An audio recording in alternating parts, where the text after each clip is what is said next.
میں ایک چیز جانتا ہوں کہ میں کسی صورت اگر کسی کا خیال ہے کہ میں ان چوروں کے نیچے مان جاؤں گا ان کی غلامی، میں واضح کر دوں کہ آخری گیند تک لڑوں گا،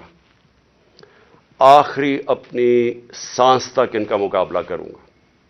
کوئی مجھے نہ جیل اور نہ یہ جو ڈراتے رہتے کوئی فکر نہیں ہے۔ اللہ نے ایمان دیا ہے، ایمان کی قوت دی ہے، اور سب سے بڑی قرآن کی آیت ہے کہ جو لوگ ایمان لے آئے اللہ ان کے خوف دور کر دیتا ہے، ان کو آزاد کر دیتا ہے۔ میں ایک آزاد انسان ہوں، میں کبھی غلامی کسی کی نہیں مانتا۔ میں لا الہ الا اللہ میرے دل میں ہے۔ میں نے اللہ کے سامنے دعویٰ کیا ہوا کہ اللہ تیرے سوا کوئی خدا نہیں ہے، کوئی خوف کے بت کی میں پوجا کرتا نہیں، اور نہ آپ کو کرنی چاہیے، کیونکہ میں ایک مثال دیتا ہوں ہمیشہ لوگوں کو، کیونکہ اسلام کی تاریخ آپ پڑھیں تو جو سب سے دردناک اور تکلیف دہ واقعہ وہ ایک ہی ہے، جس طرح حضرت امام حسین کی شہادت ہوئی۔ اور میں ہمیشہ یاد کراتا ہوں لوگوں کو کہ کوفہ کے لوگوں کو انہوں نے تو بلکہ دعوت دی تھی امام حسین کو، ان کو پتا تھا وہ رائے حق پہ ہے، ان کو پتا تھا کوفہ کے لوگوں کو، لیکن یزید کے خوف کے ظلم کے خوف کی وجہ سے انہوں نے اتنا بڑا سانیہ ہونے دیا اسلام میں۔ آپ بھی یہ خوف کا بت توڑ دیں، میری طرح آزاد ہو جائیں اور کسی صورت ان کو نہ قبول کریں۔ مجھے جو صرف ایک افسوس ہے کہ میں جب سیاست شروع کی تھی 26 سال پہلے، تو میں یہ سمجھتا تھا کہ دو طرح کے طبقے پاکستان میں ہیں۔ ایک وہ طبقہ ہے چھوٹا سا جو اس ملک کا پیسہ چوری کر کے باہر لے جاتا ہے،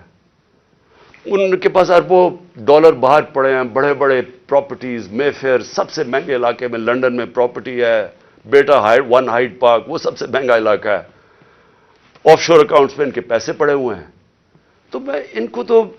پاکستان نیچے جاتا ہے ان کو کیا ہوگا، جب مشکل پڑتی ہے جہاز پکڑ کے باہر چلے جاتے ہیں۔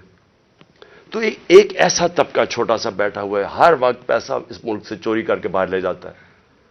ٹیکس بزنس مین ہے، ٹیکس چوری کیا وہ باہر، ریل اسٹیٹ کے اندر بیٹھے ہوئے لوگ جیسی پیسہ بنتا ہے حوالے ہنڈی سے پیسہ باہر۔ تو ان کو کوئی تکلیف نہیں ہے کہ پاکستان نیچے جاتا یا نہیں، ان کو تکلیف نہیں ہے کہ ہم غلامی کریں، کبھی کسی کی غلامی جو آج تک کرتے آئے ہیں، ان کو فکر نہیں ہے، کیونکہ ان کا سٹیک پاکستان میں نہیں ہے۔ اور اس لیے میں ان کے خلاف نکلا تھا آج سے 26 سال پہلے، اور اس لیے جب تک میرے میں سانس ہے میں ان کا مقابلہ کروں گا۔ لیکن ایک دوسرا طبقہ جن کا جینا مرنا پاکستان میں ہے، وہ اکثریت اس ملک کی عوام ہے، اور اس ملک کے وہ ادارے ہیں، وہ ادارہ جس کو پتا ہے کہ اگر یہ ملک کی معیشت نیچے جاتی ہے تو سب سے پہلے نقصان اس ادارے کا ہے۔ آج سری لنکا کے اندر IMF نے حکم دیا سری لنکا کو کہ اپنی جو سری لنکا کی فوج ہے اس کا آدھا کرو۔ مصر کے اندر IMF نے حکم دیا ہے کہ اپنی فوج کی فضول خرچیاں کم کرو۔ تو کیا وہ جب ہم جو یہ امپورٹڈ حکومت ہمیں اپنے گھٹنوں پہ لے آئی ہے، اپریل میں پاکستان کے ادھر کھڑا تھا، صرف اکنامک سروے آف پاکستان آپ دیکھ لیں، اور آج کے ادھر ہے، تو کیا وہ جو اب ہمارے سے قیمت ادا کریں گے، کیا ہماری طرح کے جو سمجھتے ہیں کہ ہم ایک آزاد ملک میں رہنا چاہتے ہیں، کیا ہماری آزادی خطرے میں ہوگی یا نہیں؟ تو میں یہ ہمیشہ سمجھتا تھا کہ یہ ادارے کبھی بھی ان لوگوں کے ساتھ نہیں ہوں گے جو یہ ملک کا پیسہ چوری کر کے باہر لے کے جاتے ہیں۔ اور مجھے بڑا افسوس سے کہنا پڑتا ہے کہ ہماری حکومت ہٹا کے ان لوگوں کو بیک کیا گیا جو اس ملک کو 30 سال سے لوٹ رہے تھے۔ چھوڑیں کہ میں کیا کہتا ہوں، صرف انٹرنیشنل میڈیا ان کے متعلق کیا کہتا ہے۔ آج تو ٹیلی فون ہے، اپنا گوگل کر لیں کہ ان دونوں بڑے خاندانوں کے اوپر انٹرنیشنل میڈیا کیا کہتا ہے۔ ان کے خلاف ہماری اسٹیبلشمنٹ نے، ہماری ایجنسیز نے کیا کیا چیزیں نکالی ہوئی ہیں ان کی چوری کے اوپر۔ تو مجھے حیرت یہ ہوئی کہ رجیم چینج کے بعد ان کے ساتھ کیسے کھڑے ہو گئے، وہ ادارہ جس کا سب سے زیادہ سٹیک ہے کہ پاکستان ایک طاقتور ملک بنے۔ کہ اگر ایک ملک کی معیشت نیچے جاتی ہے تو ہمیں سوویت یونین کی مثال ہے کہ وہ ملک ٹوٹ گیا، تکڑی ترین فوج تھی لیکن ملک ٹوٹ گیا کیونکہ معیشت نیچے چلے گئی۔ تو ان کے نیچے جو انہوں نے 30 سال سے یہ ملک سے کر رہے ہیں، مجھے ابھی تک نہیں سمجھ آ رہی کہ کیسے وہ ادارے ان کے ساتھ کھڑے ہو گئے۔ میں آخر میں اپنی ساری قوم کو کہنا چاہتا ہوں کہ اپنی تقدیر اپنے ہاتھ میں لیں۔ آپ کا مستقبل، آپ کے بچوں کا مستقبل آپ کے ہاتھ میں ہے۔ آپ یہ اگر ظلم نہ، آپ کے پاس اب 2 راستے آ گئے ہیں، ایک تباہی کا راستہ ہے، ایک مشکل راستہ ہے، جدوجہد کا راستہ ہے، لیکن پاکستان کی عظمت کا راستہ ہے، اور مجھے امید ہے کہ آپ صاحب صحیح فیصلہ کریں گے۔ اور پھر میں ذرا 2-3 اور چیزیں بتا دوں۔ جے آئی ٹی، اب جے آئی ٹی بنی تھی، میرے اوپر قاتلانہ حملہ ہوتا ہے، پہلے تو 16 دن کچھ ہوتا ہی نہیں ہے، نہ کوئی investigation, police F I R کاٹ کے دیکھ دیتی کہ صرف ایک شوٹر تھا اور دینی انتہا پسند نے اٹیک کیا تھا، جو میں پہلے سے ہی سپٹمبر اور اکتوبر میں نے کہہ دیا تھا کہ میرے اوپر واردات ہونے والی ہے اور نام لیں گے دینی انتہا پسند کا، پوری کانسپریسی بنی ہوئی مجھے قتل کرنے کی، میں پہلے کہہ بیٹھا تھا، مجھے پتا بھی تھا اس کے پیچھے کون ہے، اور میں نے ان کے جیسے ہوا میں نے ان کے نام لیے۔ اپنی حکومت ہوتے ہوئے، پنجاب پولیس ہمارے نیچے ہوتے ہوئے میں اپنی ایف آئی آر نہیں کٹوا سکا، اور مجھے پتا ہے میں کیوں نہیں کٹوا سکا، کیونکہ دوسری طرف طاقتور لوگ تھے، اور ہماری ملک کی تاریخ ہے کہ جب طاقتور کا کمزور سے مقابلہ ہوتا ہے تو انصاف نہیں ہوتا۔ تو لیکن جو جے آئی ٹی کی رپورٹ ہے، یہ ذرا سننے والی چیزیں ہیں، اور پھر کیسے اس جے آئی ٹی کو آپ آتے ساتھ ہی حکومت نے پہلی چیز کی ہے، جے آئی ٹی بند کی ہے۔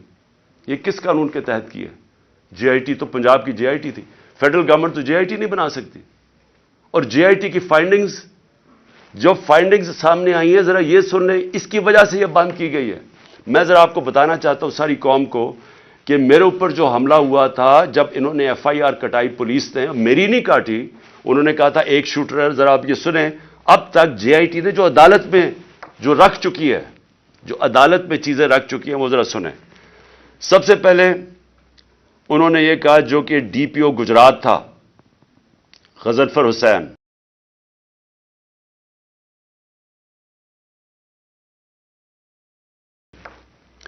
ان دونوں نے آڈیو یعنی ٹیپس کی، اس کی وہ جو شوٹر تھا اس لڑکے کی انہوں نے ٹیپس بنائی، اور جب اس کی ٹیپس بنائی تو جب جے آئی ٹی نے مانگا ان سے ان کا موبائل فون، اور جب جے آئی ٹی نے ان کو بلایا ان دونوں کو، انہوں نے صاف انکار کر دیا کہ ہم جے آئی ٹی میں نہیں آتے۔ کون تھا ان کے پیچھے جو اتنا طاقتور تھا اور جس کو خوف تھا کہ کہیں جے آئی ٹی میں سچ نہ نکلا ہے؟ ان کو روک دیا۔ پھر ذرا آگے چلیں،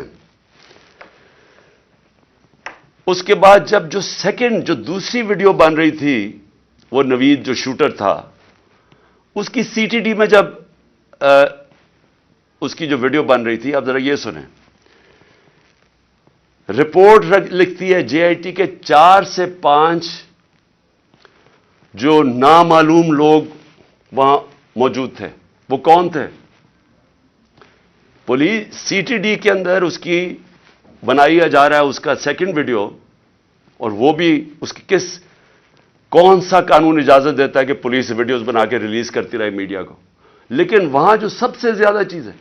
4 اور 5 وہ جے آئی ٹی کہتی ہے نامعلوم لوگ وہاں بیٹھے ہوئے تھے۔ یہ کون تھے؟ پھر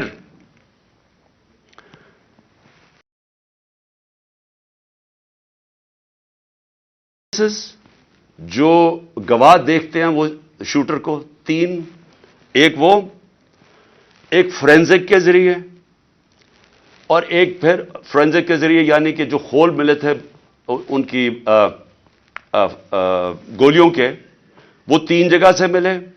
اور کرائم سین رپورٹ جو تھی، ان سب نے ثابت کیا کہ 3 شوٹر تھے، یعنی جو